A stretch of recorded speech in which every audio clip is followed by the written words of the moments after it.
Hello. Hi, Hi, how Susie. are you? Lovely I'm to fine. see you. And you? How I you am doing? so excited to talk to you. Um, I've got, Oh, I've got a few questions to ask you, and mhm. if it's okay to share this on social media after we've done the interview as well, is that okay with you? Yeah, that's fine. Absolutely fine. Perfect. So I wondered if we could just start from the top, as if we've just got Mhm. on, and we can edit out any bits that we don't particularly like, if that's okay. Yeah, sure. Cool. Lovely. Okay. Do you want me to refer to you as Betty Boo or Alison or both or? Most people call me Betty, but it's like they'll sometimes they just go into Alison as well. So you can I'm quite anything. happy to say Betty, and Ah. I'm so starstruck. So thank you for coming. It's Oh really my lovely gosh. to hear you. Oh, Okay, thank I'm going you. to start then, if that's okay with you. I'm going to be looking over there because that's where the camera is. So I'll Okay. try and keep my eye on you. Yeah. I'm going to start again. Okay. I am honoured to be joined, albeit virtually, in the studio today by the Brit and Ivor Novello award-winning singer-songwriter and producer, the amazing Betty Boo. Lovely Oh, to have you this hi. afternoon. Thanks so much for being here. Oh, thanks, Susie. Nice to meet you. It's wonderful to have you. And my goodness me, what news we have got to share this afternoon. Can we start at the beginning, though, if that's okay? Now, Of I'd course. love to know where the name Betty Boo came from. Was it a school nickname? Yeah, so when I was a teenager, I sort of experimented with my hair a little bit, and one time I dyed it red, and it looked awful. It was Oh, horrible, and I ruined it as well. So I cut it all off, and basically when it started growing back, it looked like Betty Boop, the cartoon character, because she oh, had these little wow. curls around her face, and it was very, very short. And I had these because I hadn't grown properly yet. My eyes were like that. And, so Oh, I it was a love that. nickname. It was a nickname for me, a Betty, the actual Betty Boop. And then when I started rapping, I needed to have an MC name. So I thought I may as well call myself MC Betty Boo. And that was it. And it Nice. stuck. So when I made records, I just used the name. So, do you feel like you're somebody different when you're Betty? Does it give you an extra ounce of confidence? It does. It helps you step outside who you are and how. I mean, because I'm relatively quite shy, actually, believe it or not. So it helps to have a persona and to step outside who you are, and especially when you're writing as well, you can get lost into just the style. I mean, it does give you the confidence. You just think if your other brain is saying, "Oh, you can't say that," the other bit says, "Yes, you can. You Yeah, can do I'm that." I'm totally with you. I like to go by Suzie Sparkles, which gives me like a little extra, if you like. It Oh, puts I me love up it. there. I can see why they call you, why you call yourself that. Oh, it does. It takes you onto another level, I think. I think it gives you that sort of helping hand, if I Yes, can it say that. does. Yes, So definitely. I want to say that I've been doing some research and I've learned lots about you, which I never knew. Now I should have known. Now they say you have to be in the right place at the right time. And there Mhm. is video evidence of your chance meeting with Professor Griff in McDonald's after you'd seen Public Enemy perform in Hammersmith. Now, you Mhm. told him, of course, that you were a rapper and you burst into song, much to the restaurant manager's frustrations. You can see him in the YouTube clip getting a little bit Yeah. like, what's going on here? But you were just giving your best performance. Honestly, I was blown away. Incredible.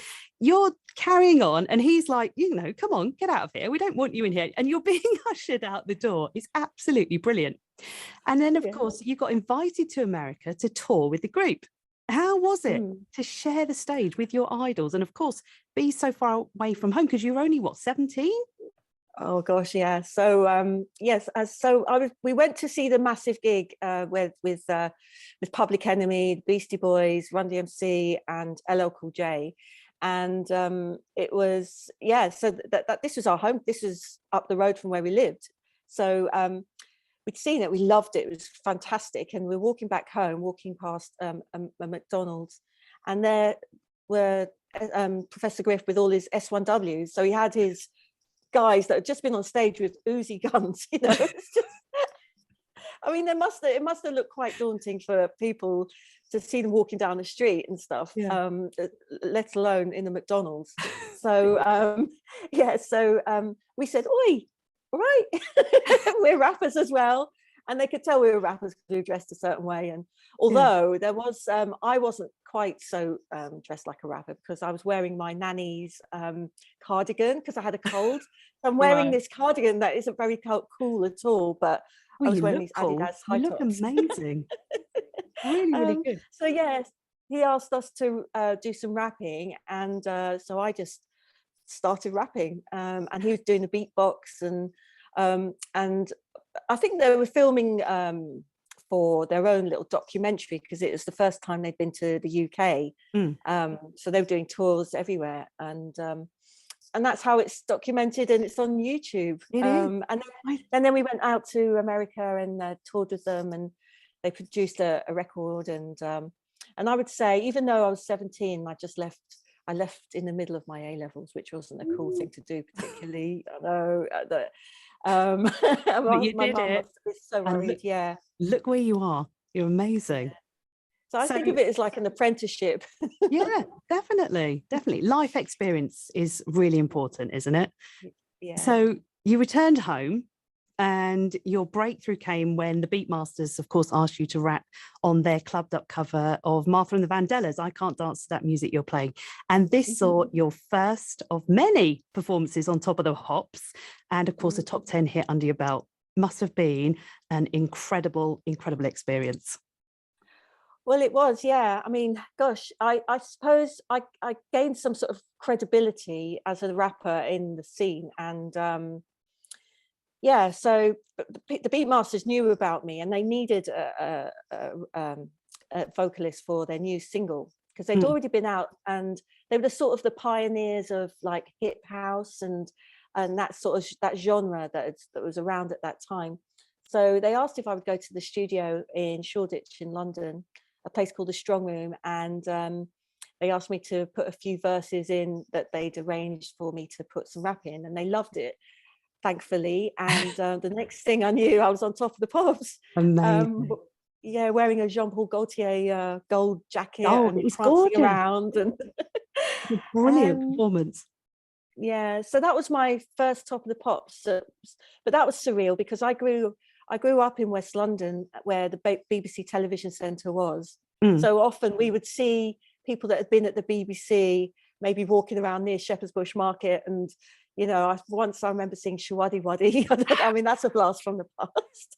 Yeah. And me thinking, gosh, God, there's Shawaddy Waddy. Yeah. Oh my goodness me. You must have got starstruck as much as they were getting starstruck at seeing you, like all the people in the audience, and must be amazing an experience. Yeah, it was weird, and I was always taken aback by how small the studio was, because on the actual television you think it's this huge place with loads of big platforms and stages, and actually they're tiny little podium stages, and there's about 10 or 15 people in the audience where they just usher them around to make it look crowded. Oh, okay. Oh, you're giving away all the secrets. It's like magic. You see, it just looks so bustling, doesn't it? It really does feel like it's an amazing place to be. The atmosphere, everybody wanted to be in that audience in Top of the Pops with their kind of dad dancing kind of, I don't know what they were doing, but I love it. No, it was a bit a little bit orcs. Yeah.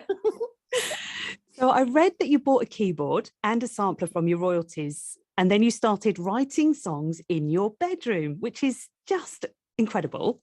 And that's when Doing the Do emerged, which is, of course, your first solo UK top 10 hit. You also became a phenomenon in your own right. What advice could you give, though, to others who are currently making music in their bedroom? And there are lots of them. Yeah, well, technology is a lot easier these days, whereas I had to go to the School of Sound Engineering to learn how to use my sampler and sequencer and everything. But it does give you all the freedom to be able to express yourself. And being a female artist back in the day, you really did have to rely on other people or grown-ups to help, to make music. But I just wanted to do it myself, and I thought, it is the best way. It means that you can find who you are as an artist, and here and nowadays you could just put it up on YouTube, or it doesn't even have to be TikTok. finished. Yeah. Are you on And TikTok? I am on TikTok. You I am are? about to be. Yeah, well, we'll get to that in a minute, but that was one of my burning questions. So you did Doing the Do, which was amazing. And then you went on to release Where Are You, Baby, which is, again, another top 10 hit from your debut album, Boom Mania. I've got a copy. And numerous appearances, of course, on Top of the Pops. Not only that, though, on the cover of my favourite magazine, Smash Hits, and NME. And, of course, your Brit Award for the Best British Newcomer. And Madonna being a fan of yours, my goodness me, my queen. And of course, you were a pin-up on many, many bedroom walls, I am sure. In fact, my husband says, yep, Betty was on my bedroom wall.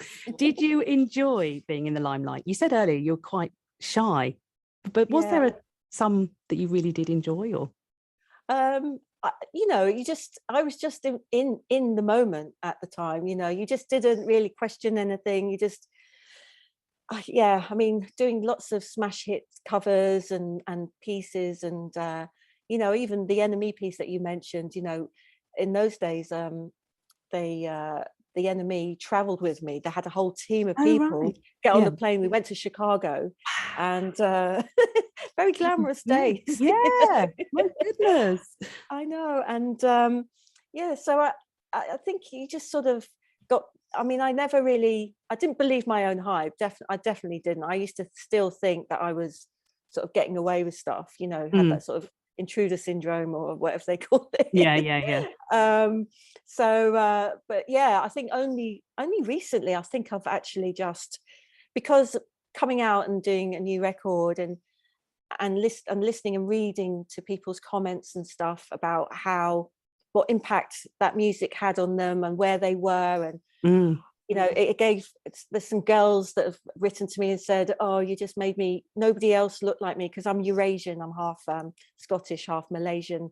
Nobody looked at you, nobody looked like us, so you sort of brought it to the party, and with your hair and your girl power and that kind of stuff. So definitely the first girl power, and bringing in the bob, didn't you? And and those outfits, the silver, absolutely gorgeous. A bit of leopard print. I thought I'd better put some on today because I remember that. Yeah, I've got to buy some more because I'm in tracksuits more these days because I play a lot of tennis, you see. Okay, yeah, get some more outfits. So you went on to release the second album, which is called Grr, It's Betty Boo, which was in 1992. And then you mostly retired from the public eye.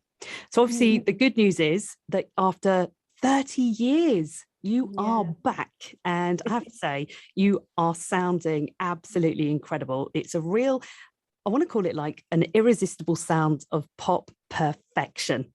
Tell us, please, about your brand new single, which I adore. Thank you for that. That's lovely. Well, it's I wrote it with I've written a whole album, actually 2 albums. In the meantime. I've just doing the finishing. Yeah, I'm doing we'll get onto that if you like. Just finishing up on that actually this week and stuff. So so I would during the lockdown I was writing this with my co-producer and co-writer Andy, and we managed to get to track 11, and we completed it, really happy.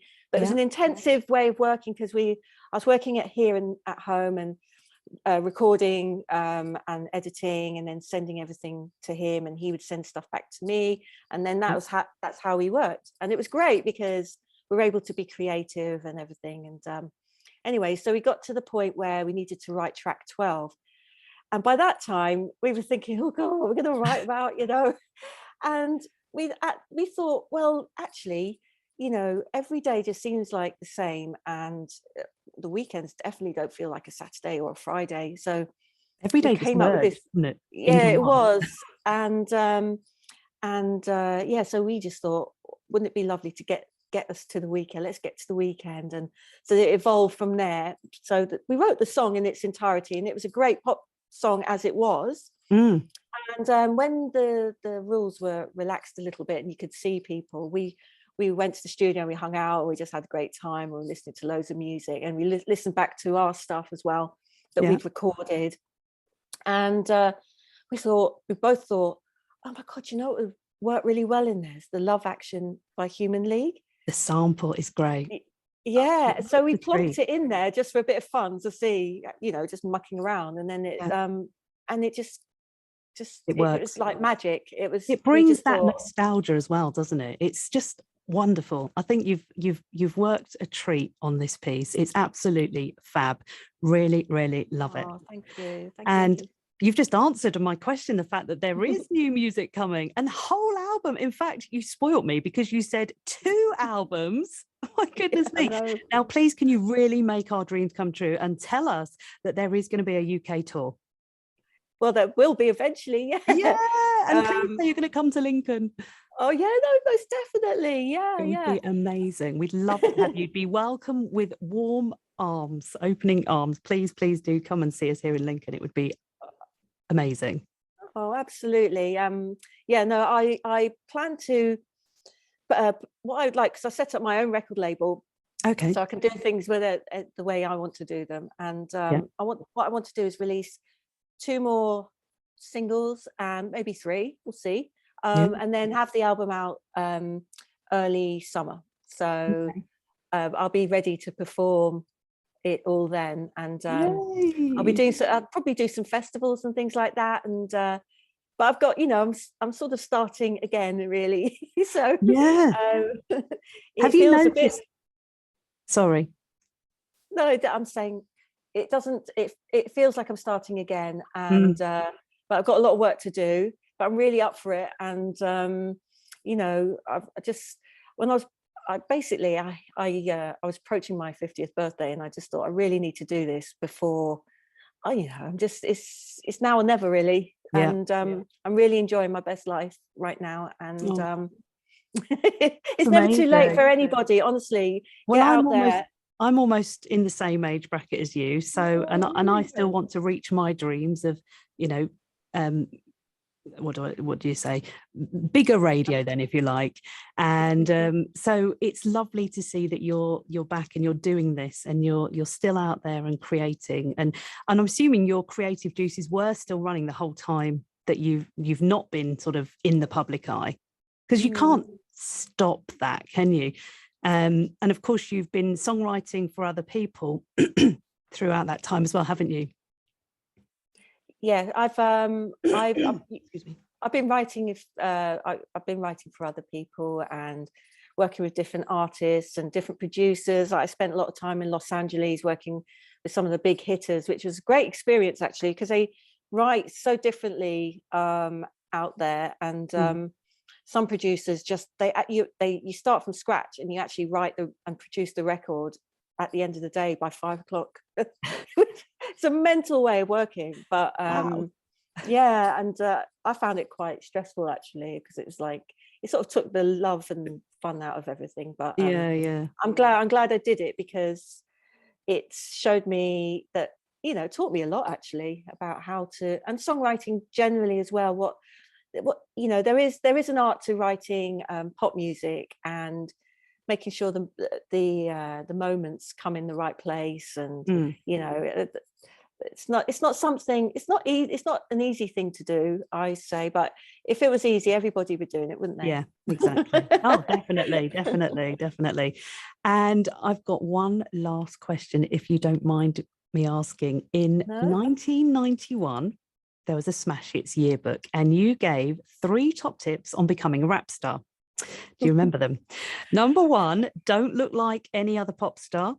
Number 2, wear a tough leather short suit. And number 3, go back to being a sap after about 5 minutes. Now, the question is, after 30 years, do you still stand by these top tips?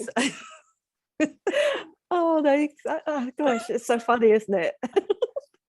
I was just probably put on the spot, and I didn't know what to say. You know, do you know what? I'm all for the leather shorts. Get them out. I think those rules do apply. I mean, these days, I'm in tennis shorts rather than leather shorts. But yeah, definitely. And going back to being a sap. That's a funny thing to say, isn't it? I love that. I think it's great. I think it's really, really good. They work. It still works now. And of course, you can be a sap over on TikTok. So Yeah. you must have noticed a massive change in the 30 years, because obviously now you've got to get into all the social media platforms, the YouTubing, so many different ways of streaming the music. I mean, it's not like now we go into Woolies and buy your single like we used to. It's all completely changed. So it's a whole new set of rules and a whole new audience, of course. Of course, your original audience will still be stuck with you, but it must be a massive change. It is, lots of things have changed, and I'm learning every day different things, and I wish I'd like a little handbook to find out what to do. And but I mean, it's changing, and I think record company is going to be extinct soon because of the way things are going. And in fact, I've set up my own record label, and at first I thought, should I do that? But actually, all the young artists are doing that, like Dave, and it's the way forward, because it means you could just take control over what you're doing, and in fact, that's kind of and that kind of is what I did in the first place, and that suits me down to the ground. And if I can just make music for just a few fans that really love what I do, that's why I'm doing it, and I'm doing it for myself as well. That's really important. You've got to do it for yourself. Absolutely. And it's not because I don't think you even earn that much money from making records these days, unless you go out and play live. So it's not about the money or anything. It's about just making sure you feel like you've done everything that you can do in your life, and you're still keeping things fresh all the time. Yeah, definitely. It just leaves me to say thank you so much for chatting with us today. It's been absolutely wonderful. It's amazing, honestly, to have you back, and good luck with the single. Absolutely can't wait to hear more from you. Looking forward to the album. Please keep us up to date when it's coming, and would you do us the honors of introducing your track, please? Oh, thank you. So this is Get Me to the Weekend by me, Betty Boo. Yay!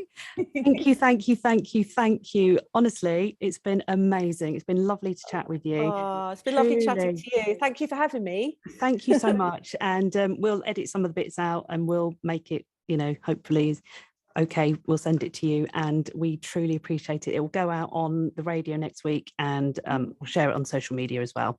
But honestly, have the best time, and you're amazing. Thank you. Yeah, you too. And just have the belief that you can do anything. Honestly, it's amazing what you can do. I think as we get older, I know when I turned 40, I was dreading turning 40. And as soon as I turned 40, it's just become the best time. And in fact, I'm looking forward to turning 50 and hoping it's even better than the 40s. Yeah, no, honestly, you just suddenly realize it's like, I don't feel like when people were 50, they looked like your nan, didn't they? And we can still go out in our hot pants, can't we? Exactly, we can still be rocking it. Yeah, exactly. Wear a bra top. Exactly. In fact, my children say to me, if you're not wearing your hot pants when I come and visit you in the nursing home, I'm going to go shopping and bring you some back in. Oh, good. You've taught them well then. Yeah, exactly. Thank you so much. Honestly, you've been amazing. Do take care, and hopefully we'll get to chat again another time. Yeah, maybe in person. Hopefully that would be amazing. Do come to Lincoln. You'd be most welcome. Oh, thank you so much. Take care now, everyone. Take care. Bye. See you later. Bye. Bye. Bye.